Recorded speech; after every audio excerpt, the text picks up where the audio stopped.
What is going on, everybody? Welcome back to Beaman Builds. We are at it again, trying to get some interior pieces colored up nice. So I've been at this for 3 days. It is a huge pain. I'm kind of wondering why I chose to do this. However, the results are looking pretty awesome, but I want to take the time to show you guys kind of what it looked like before and where we're at now. And then I'm going to show you how I dyed all these plastic pieces for the interior to get them where they are now. All right, let's show you what we got on the docket tonight. So you see how sexy that looks, that black interior. So we got a black headliner, we blacked out the overhead console here. Well, that's one piece. That was like my test piece.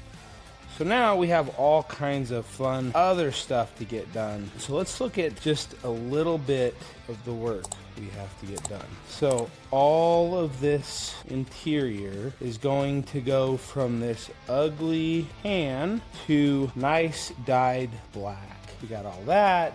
We've got these door panels to knock out. We've got these door panels to knock out. And you know that old saying, you know, but wait, there's more. Yeah, there's more. So these are all the little pieces, and most of them have to be disassembled. So all of these pieces I have to disassemble, clean, sand, and then we're gonna hit them with a dye to get them to black. So Dodge never offered a full black interior on a 2004 Dodge Ram, and I want a full black interior on my 2004 Dodge Ram, so we're gonna make it happen. So I'll go over some detail of how I'm gonna make this transition. I'll actually show you one of the door panels, what you can do to prep these and dye them. But I'm gonna start getting to work. My goal tonight is to get through at least half of these. God willing, we'll get all of them. Let's get this thing done.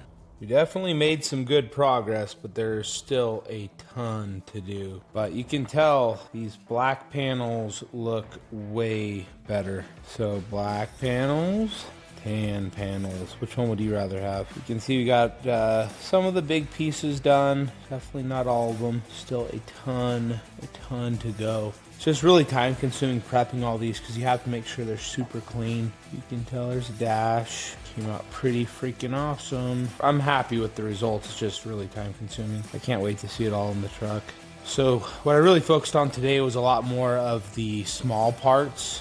So basically all the small parts are done. Like things like this freaking ashtray. That freaking ashtray was a pain in the butt. And wanted to make sure this guy looked absolutely perfect since it's going to be in the passenger seat. It came out really good. There's tons to do. Try and wrap up the rest of them tomorrow. Everything in this truck was tan and gray. Not the sexiest ever, for sure. So now, that is what the door panel looks like. I'd say a huge improvement, but we've actually done every single piece in this interior. And let me tell you, the prep work is a pain in the butt. So all these pieces were the real difficult ones. So tons and tons of little tiny pieces that all had to get done. Turned out super good.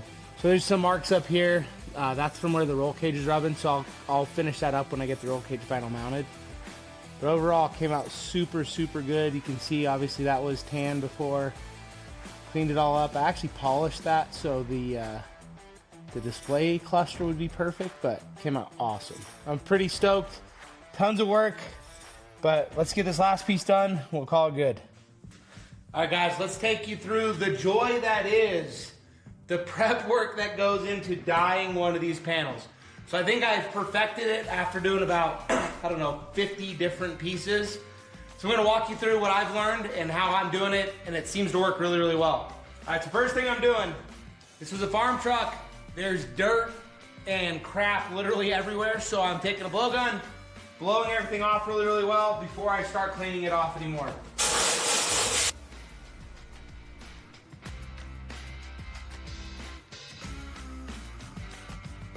All right, next step, you cannot skimp on this step. What I've learned is the prep spray in this piece of the process is critical to getting the dye to actually stick on these panels. So I go through, hit it with prep spray, and I put a liberal amount on here.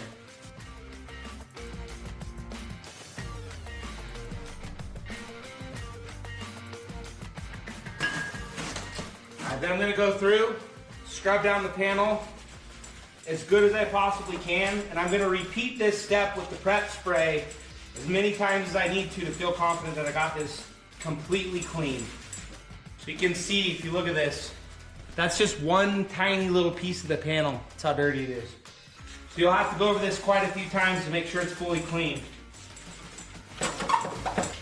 So I found that like all these little cracks and crevices, you want to get in as good as you can, or else it won't stick and then it kind of flakes off from inside these little crevices. And then your paint job will kind of like crap. So once you have it cleaned off with your prep spray, you're gonna rough the entire surface with a gray Scotch-Brite pad. So you're not trying to like make big deep grooves, but just enough to give the material something to bite to. I'm purposely gonna paint over this red reflector on the door because I think it looks stupid. I thought about just tinting it, but I did the other one in black and it came out pretty good. So I'm gonna dye it the same way. And the Scotch-Brite leaves a whole bunch of material behind, so I'm gonna blow it off again. Then we're gonna clean it.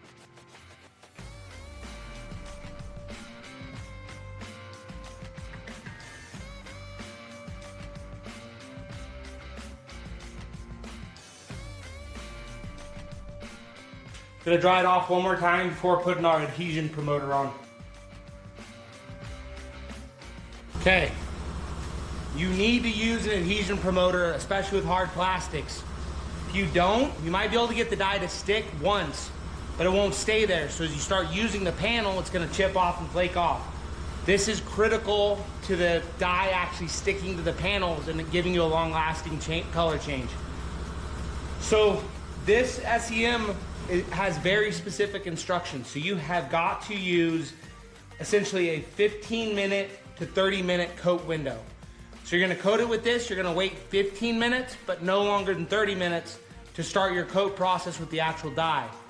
If you do it too soon or too late, it doesn't stick as well. So it's very important you follow the instructions. This goes on as like a good wet coat.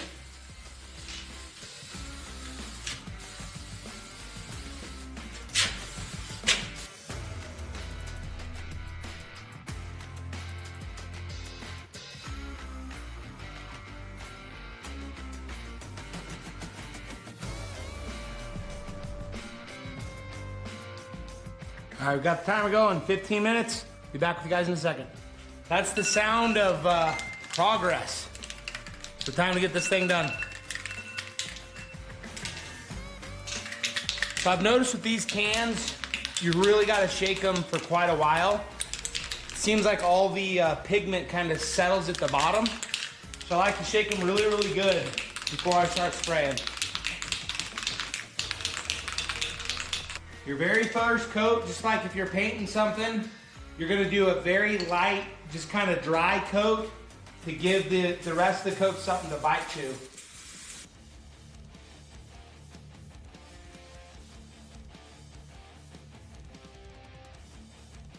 Okay, we'll let that flash off.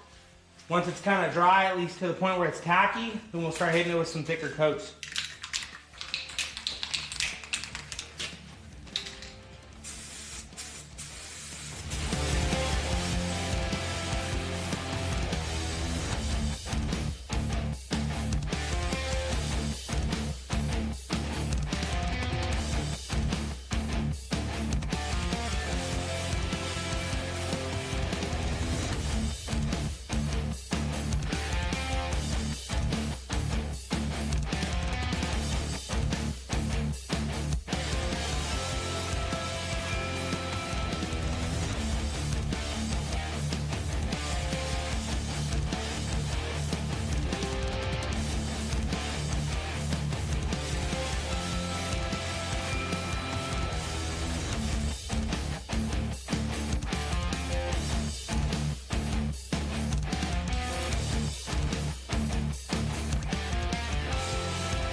All right, we're almost there. I'm gonna let this thing basically dry almost completely. Check it for any light spots and then just finish with one kind of a dusting coat Found that like one final light coat to finish up, like really makes it even out the whole color. So I'll let this dry, kind of know where I'm at, and then I'm gonna do this one last kind of covering coat, real light, just to make sure everything looks even.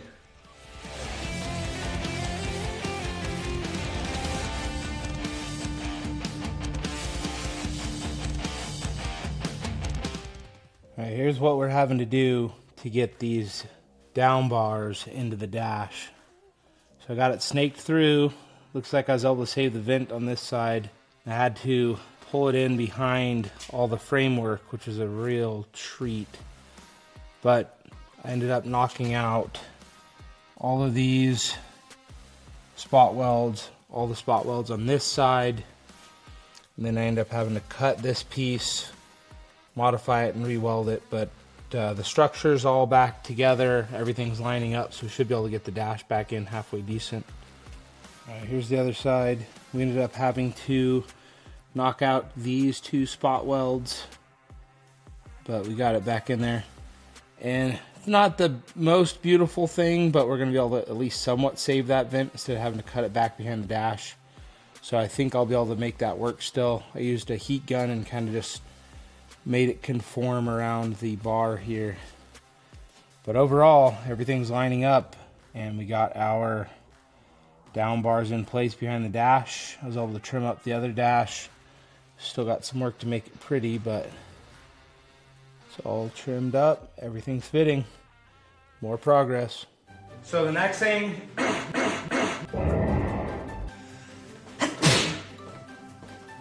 if you don't,